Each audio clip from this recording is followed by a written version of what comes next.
You know, right now, the word ceasefire and peace, that's on the tip of everyone's tongue. It's on all the news channels. It's everywhere that you look at. And everyone is wondering what it will take for there to be peace. We hear of bombs and threats and deaths. We hear whispers of what it will take to end all of that. We see politicians and diplomats traveling to negotiate. We see them posturing on press conferences and social media. And every time we see those words like ceasefire scroll across the screen, people are asking, what will it take? When will the last shot be fired? When will the last bomb be dropped? When will gas prices go back down? Because while things like that seem like a small thing, for us, peace means a return to some semblance of normalcy. And so as we think about what that means in our lives, we jump into the Word of God today in 2 Kings chapter 9. In 2 Kings chapter 9 is the chapter in the Old Testament that uses the word peace the most. And yet, as we read it, it is filled with death and violence. How is there peace in the midst of all of that? We think of peace as an end to those kind of things, where there is no more war, there is no more death, there are no more struggles like that. But what we find in this chapter is that peace is much more than that. And what we find is God telling us all the wars can end, all the struggles can cease, all the enemies can be gone. But if our hearts are not His, then there can be no peace. And I think we make this same mistake in our lives. We ask this same question: is this peace? Is what you are finding in your life peace? Is what you are searching for in your life peace? Is what you think will return your life to what you want it to be really peace? Or is there a root? Is there something bitter? Something wrong? Something beneath the surface that's keeping you from finding the peace that you're searching for in all the wrong places? We're going to find an answer to that in this passage in 2 Kings 9. So let's jump into this passage, the beginning of the chapter. We see a young prophet on a search for a military commander by the name of Jehu. Now, we're not going to read these first 13 verses, but you can follow along with me here. This is a culmination of prophecy. We see a number of prophecies fulfilled in this passage. This passage is a little bit of a bow on the life of Elijah and Elisha that we've been journeying through. If you remember, if you were with us when Elijah was on that mountain and Elijah was depressed and he was ready to give up, he kept saying the same thing to God: I'm all alone. I'm the only one fighting this fight. And God makes a promise to him at the end. He makes a promise that there are thousands that have not bowed their knee to Baal. But he says, I'm going to raise up 3 particular people who are going to help finish what you started in ending the worship of Baal in Israel. One of the people that he promises is a young man named Jehu, who he says will be anointed king of Israel. That's what we see happen in the first 13 verses. This young prophet is sent by Elisha. He goes to Jehu and says, God is raising you up to become the king, and your job is to get rid of the house of Ahab in Israel. He's anointed king, and he immediately begins to live out this mission that God has given him, that God has prophesied will happen through him. So look in verse 14. We'll read this to see what Jehu does. He's just been anointed king, so think of like when David's anointed king, Saul is still actually king. Saul has to step down before David ascends to the throne, and that's what we see Jehu accomplishing here. It says, so Jehu, son of Jehoshaphat, son of Nimshi, led a conspiracy against King Joram. Now Joram had been with the army of Ramoth Gilead, defending Israel against the forces of King Hazael of Aram. But King Joram was wounded in the fighting and returned to Jezreel to recover from his wounds. So Jehu told the men with him, if you want me to be king, don't let anyone leave town and go to Jezreel and report what we have done. Then Jehu got into a chariot, and he rode to Jezreel to find King Joram, who was lying there wounded. King Ahaziah of Judah was there too, for he had gone to visit him. The watchman of the tower of Jezreel saw Jehu and his company approaching. As he shouted to Joram, I see a company of troops coming. Send out a rider to ask if they are coming in peace, King Joram ordered. So a horseman went out to meet Jehu and said, the king wants to know if you are coming in peace. Jehu replied, what do you know about peace? Fall in behind me. The watchman called out to the king, the messenger has met them, but he's not returning. So the king sent out a second horseman. He rode up to them and said, the king wants to know if you come in peace.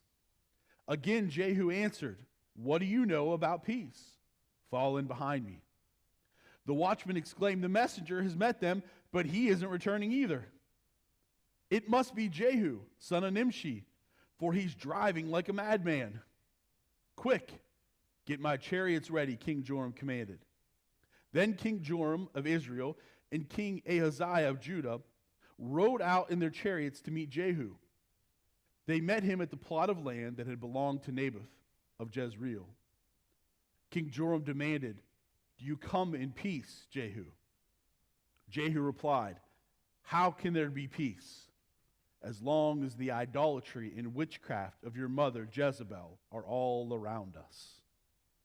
So we see that Jehu was on the battlefield when he was anointed king, surrounded by their enemies. King Joram, who was the son of Ahab, had also been there. He had been injured. He is recovering. Jehu rides to where Joram is, and Joram, we see, sends out a messenger. He doesn't know who it is. He just sees troops coming. Is it the enemy coming to get them? Is it his own men coming to report an end to the war? Do you come in peace? Is there peace?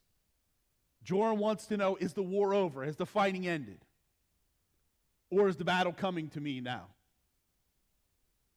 But his messengers, the first two, don't return as Jehu asks them, what do you know about peace?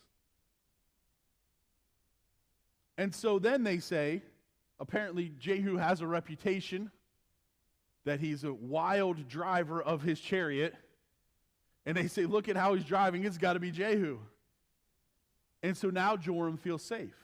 This is his commander coming from the battlefield. He's probably excited, thinking there's good news, that peace is coming, that something's happened on the battlefield, that the enemy's gone, that they've won a victory, that they've negotiated something.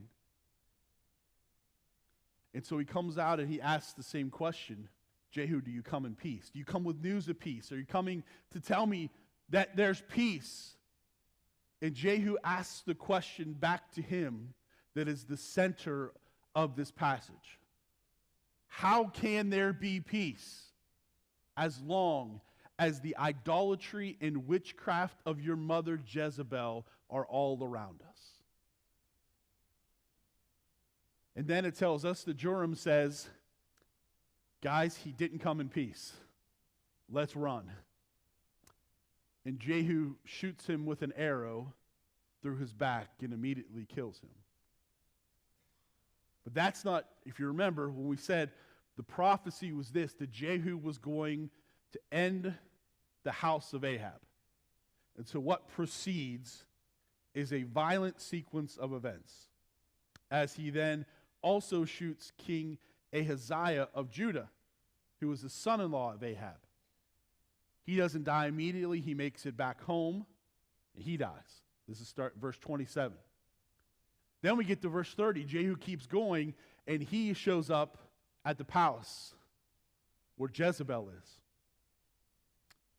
And we get this picture of Jezebel here wrong sometimes. It tells us that Jezebel, she painted her face. She did her hair. And she went out on the balcony to meet Jehu. She knows of what has happened. And the picture that's painted is that Jezebel is some kind of seductress. That is not the case here. She is now an older woman. There's nothing about what she says here that makes it seem like she is doing anything like that. Instead, this is a very prideful, powerful former queen, and now mother of the king, coming out, kind of going out fighting, so to speak.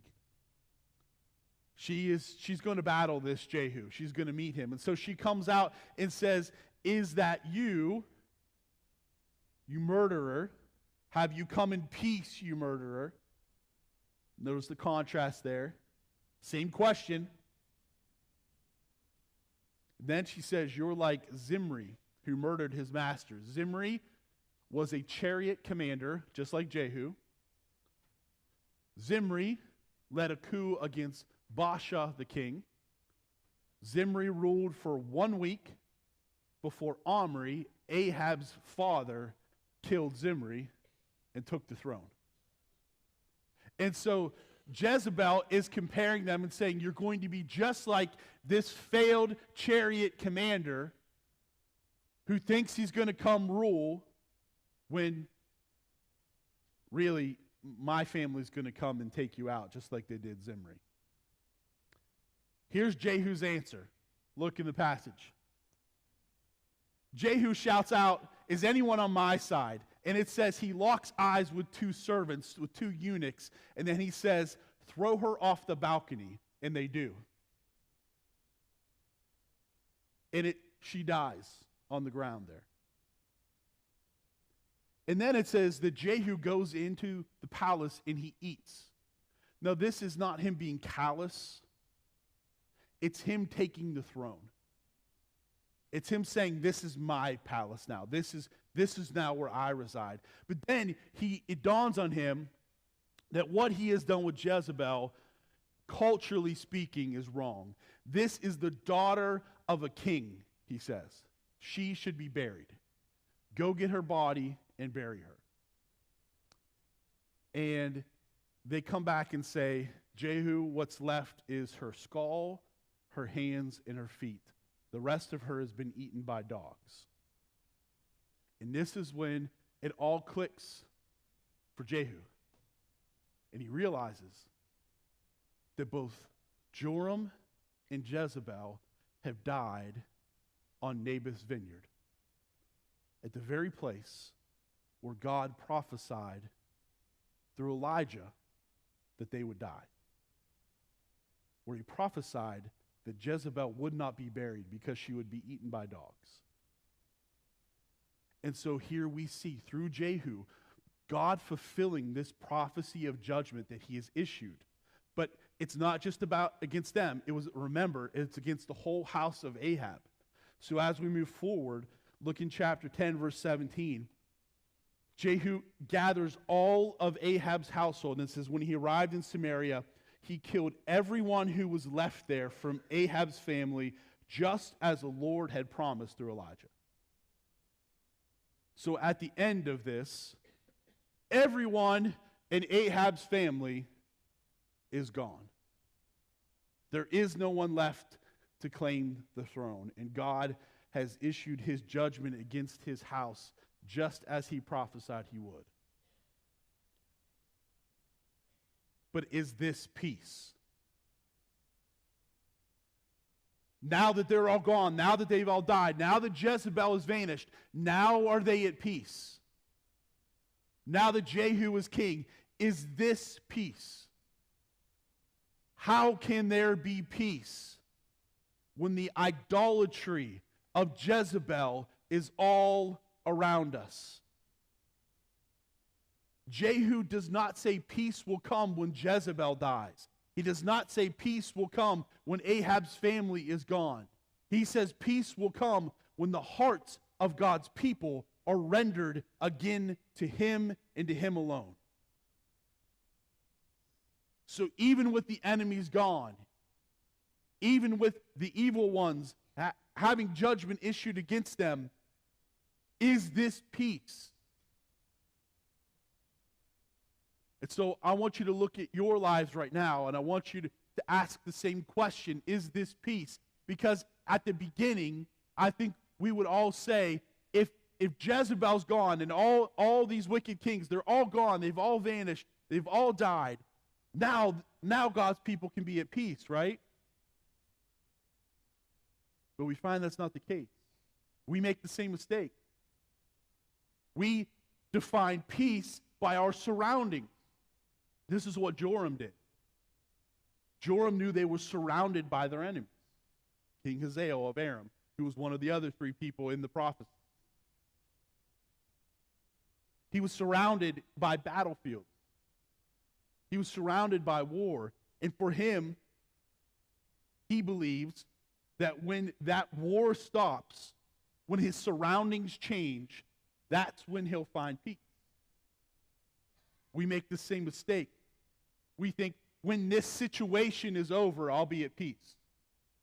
When this relationship is fixed, I'll be at peace. When the busy season's over, then I'll be at peace. When this changes, when that's different, we think our circumstances, our surroundings define peace. The Old Testament word for peace is the word shalom.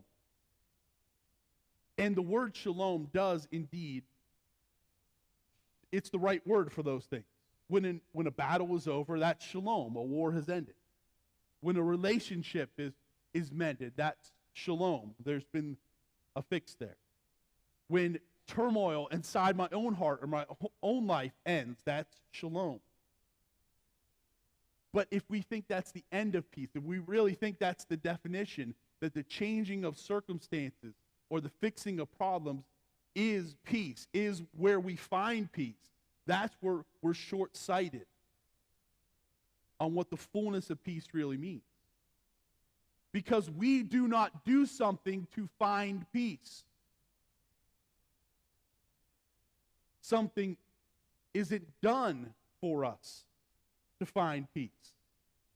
Peace is a gift from God when our lives are lived in right relationship with Him.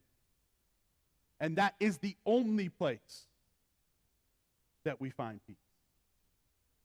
We're searching for peace in circumstances changing instead of searching for peace in the one who is the source of it. So we think removing a problem will bring our peace. We remove Jezebel, she's gone, now there will be peace. We remove the enemies, if they're gone, then I'll find peace. And at the end of this, Joram's gone, Ahaziah's gone, Jezebel's gone, the whole house of Ahab's gone. And yet there's no peace. Why? I had to start weeding last week. Anybody else have to start pulling some weeds, right? That season. And you're quickly reminded of a very simple principle when it comes to weeding. There are leaves that you can see of the weed, correct? Weeding is not getting rid of those leaves, is it? If we just get rid of the leaves, what happens? They come back. So to properly weed, what do we have to do? We pull the roots. Jezebel's a leaf. Joram's a leaf. The armies are leaves. The root is who they've given their hearts. And they can pick at all these leaves all they want to, and new ones will grow back. And new corrupt queens and kings will take over as long as the root, their heart, remains with anyone other than God. How can there be peace if the idolatry that Jezebel brought to them still remains? The issue was never about what or who had come around them. The issue was always what God's people had allowed to rule their hearts. So what that means is we are avoiding the real source of our lack of peace. Once we put it all together, we recognize we've changed surroundings, we've changed circumstances, we've removed problems. Why am I still not at peace? Because you haven't gotten to the root. You haven't gotten to what really is causing the disruption in your heart and in your life. Shalom peace, remember, is found when our hearts and our lives are in right relationship with God. That's where peace is found. Jesus says the same thing to the disciples. The last night of his life, at the Last Supper, John 14:27, Jesus says, I am leaving you a gift, peace of mind and heart. And the peace I give is a gift the world cannot give. So don't be troubled or afraid. Jesus told us the peace you're looking for cannot be found in this world. Nothing in this world can give it to you. Nothing changing in this world will bring it to you. The only one who can give you peace, according to Jesus, is who? Jesus. No one and nothing else. It cannot be found in adding or subtracting things of this world. It can only be found in him. It can only be given by him. And if we're going around in our lives and we're asking everything and everyone, is this peace? If I fix this, will there be peace? If I change this, will there be peace? If I get rid of this, will there be peace? If I heal this problem, if I mend this relationship, if I stop this habit, will there be peace? How can there be peace if your hearts are given to anything other than Jesus Christ? I had this friend in high school who his house was a mess. And when I say that, I know a lot of you think, like, well, my house is a mess. This is another level of mess than what you're thinking of. Looked a little bit like this. That's not his house. His house was worse. It wasn't just like it was dirty or there was food. It was just clutter. So the first time we went to his house, we were going to play a game, board game. And it wasn't that we had to clean the table of clutter to play the game. It wasn't just that we had to clean off the seats and the furniture to be able to sit down to play the game. You had to clean the floor to walk to the table, to clean the table, to clean the chair, to play the game. You couldn't step without having to clear things away. One time, he invited us to his basement. He said, my brother and I cleaned off our ping pong table. We cleaned around it. Let's play some ping pong. So we went, and they clean up the basement, and he blamed his parents for the mess, and so we're in control of the basement. We're going to keep it clean. And so my friend, as we were playing, another friend said, hey, can I get a drink? And he said, sure, there's a fridge over here in the basement. You can have anything in it. A few seconds later, my friend says, hey, why do you have a drawer full of potatoes in your fridge? My friend's answer was, those aren't potatoes, those are oranges.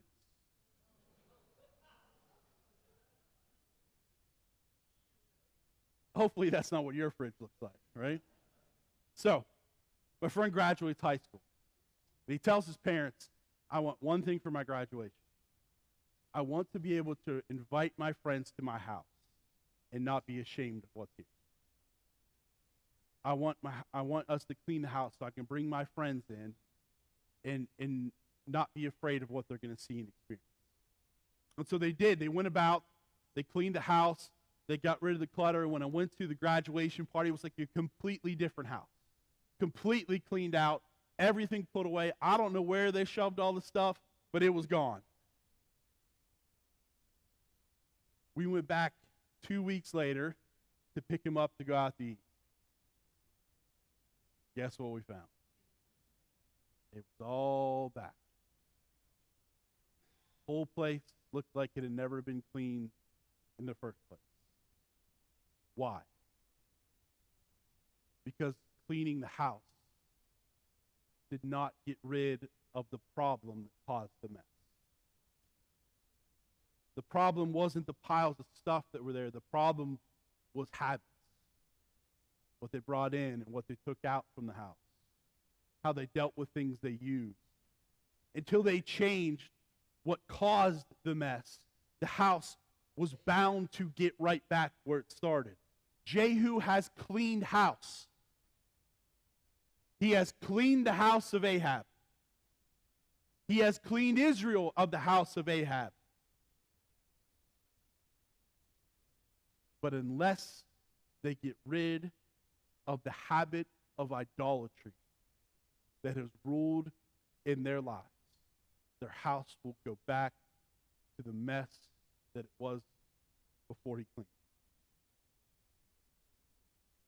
He's gotten rid of Jehu, of Joram, of Jezebel, of anyone related to Ahab. Is that peace? How can there be peace? As long as the idolatry of Jezebel is all around. In other words, your floors might get swept for a while, but as long as Jezebel rules in the heart, as long as the god of Baal rules in your heart, as long as these idols remain, the mess is coming back. We all have these seasons of life where we clean up.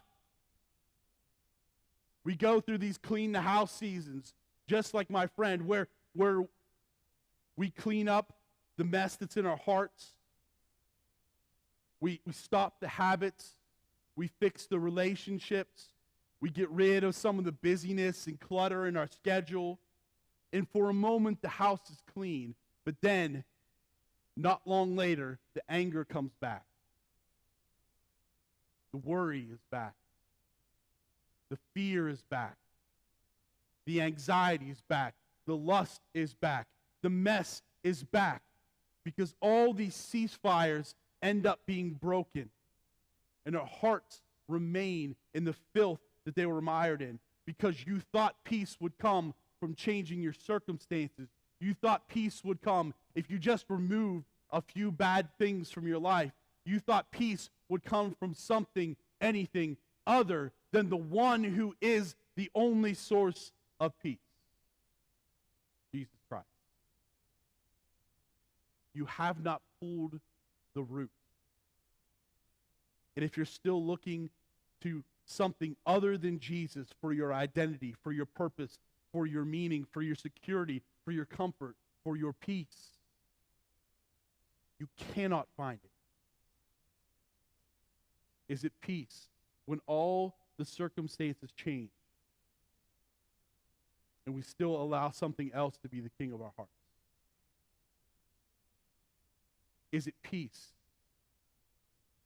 Listen to me. Is it peace if nothing changes?